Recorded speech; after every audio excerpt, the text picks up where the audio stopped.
அக்பர் படையெடுத்த 2 ராணிகள். இந்த ராணி துர்காவதி இவங்க மத்திய இந்திய பகுதியை ஆட்சி பண்ணவங்க. மத்திய இந்திய பகுதின்னு சொன்னாலே நமக்கு ராணி லட்சுமி பாய் நமக்கு ஞாபகத்துக்கு வரும். அவங்க 1857 பெரும்புரட்சியில் கலந்துக்கிட்டவங்க. அவங்கள விடுங்க. இங்கே அக்பர் காலத்தில் ஒரு ராணி அந்த மத்திய இந்திய பகுதியை ஆட்சி பண்ணவங்க.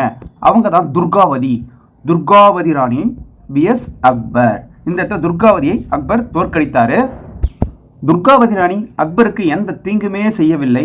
ஆனால் பேராசை காரணமாக அக்பர் அந்த இடத்தை பிடிக்க வேண்டும் என்ற காரணத்தினால மத்திய இந்திய பகுதியை பிடிக்க வேண்டும்னு சொல்லி தான் அதை படையெடுத்தார். அடுத்து 2வது பாருங்க, சந்த் பீவி. இந்த சந்த் பீவி யாருன்னு கேட்டால் அகமது நகர் அரசினுடைய பகர ஆட்சியாளராக இருந்தவங்க தான் இந்த சந்த் பீவி. இந்த சந்த் பீவி மீதும் அக்பர் படையெடுத்தார். அக்பர் அகமது நகர் அரசின் மீது படையெடுத்தார். அங்கே தான் சந்த் பீவி பகர ஆளுநராக இருந்திருக்கிறாங்க. வலுவான எதிர்ப்பை இந்த சந்த் பீவி காட்டினாங்க. இதனால் பார்த்தீங்கன்னாக்கா அங்கே ஒரு அமைதி உடன்படிக்கையை அக்பர் செஞ்சுக்கிட்டார்.